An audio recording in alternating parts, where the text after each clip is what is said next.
Hari ini saya dapat pengalaman baru dari setelah hampir 1 tahun menyiksa SSD.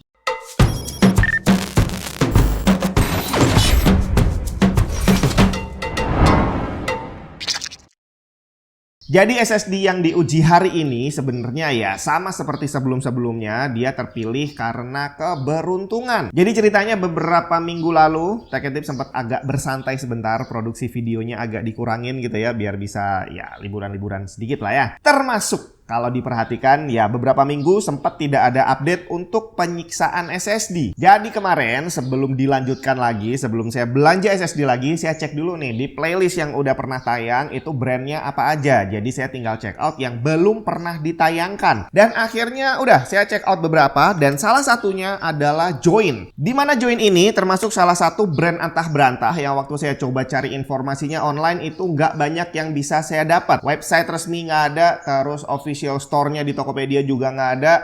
Dan saat saya lihat di toko gitu ya yang jualan Join ini, secara spesifikasi yang ditampilkan juga nggak, ya biasa-biasa aja sih ya, nggak terlalu lengkap gitu lah. Yang saya temukan dari Join hanya satu halaman Instagram, kayaknya memang official punyanya Join, di mana mereka bilang bahwa mereka adalah spesialis di storage system. Tapi tentu saja karena nggak banyak informasi yang mereka kasih tentang produknya sendiri, jadi akhirnya kalau mau nilai juga agak susah kali ya. Jadi singkat cerita, akhirnya di bulan November kemarin saya beli satu SSD Join 128 GB ini dengan harga Rp142.000. Dan di toko tempat saya beli, ya seperti biasa, tadi udah saya bilang juga bahwa spesifikasi yang tertulis nggak terlalu penting untuk dilihat. Karena yang ditulis di sana cuma write dan read speed doang, termasuk garansi 3 tahun. Udah, itu aja. TBW-nya nggak ada, informasi lain-lainnya juga nggak ada. Ya sudahlah, tapi nggak masalah. Karena kita akan tes sendiri bagaimana performance dan ketahanan dari Join ini. Seperti biasa, initial test berjalan lancar. Kalau kita lihat di sini, speednya normal. Read di kisaran 540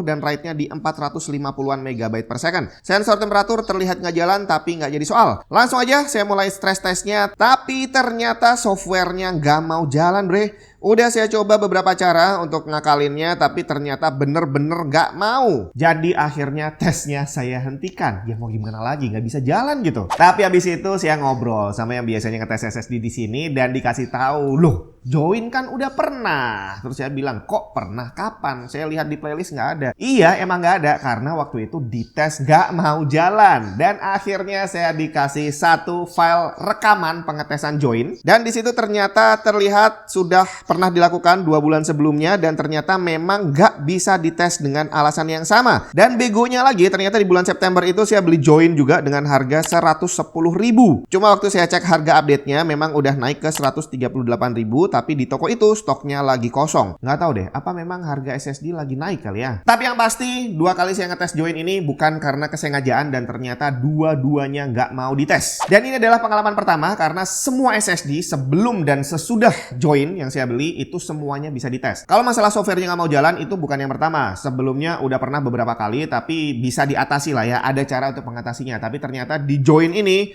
nggak mempan bre. Dia nggak mau di stress test. Nggak mau disiksa ceritanya. Jadi ya sudah. Saya nggak bisa mengambil kesimpulan apapun tentang Join. Apakah dia termasuk yang bagus atau yang jelek? Ya nggak bisa. Karena nggak bisa dites gitu kan. Dan ini adalah pelajaran lagi buat kita bahwa kalau beli SSD ini mengingat udah banyak banget SSD dengan brand yang aneh-aneh gitu ya. Maka kejadian aneh yang berhubungan dengan SSD juga ternyata banyak sekali. Selain yang ini tadi barusan dia nggak mau dites sedangkan teman-temannya yang lain mau. Termasuk kalau kamu online di forum bakal banyak dapat cerita bahwa ada orang beli SSD tahu-tahu baru 1 hari dipakai rusak, nggak mau kedetek, terus tiba-tiba filenya ada yang hilang, filenya ada yang nggak bisa dibuka, dan segala macam permasalahan yang berhubungan dengan SSD. Jadi kalau urusannya dengan penyimpanan data penting, sekali lagi selalu rajin-rajin backup data kamu biar nggak hilang tiba-tiba. Dan udah itu aja. Semoga minggu depan SSD-nya bisa dites dengan normal.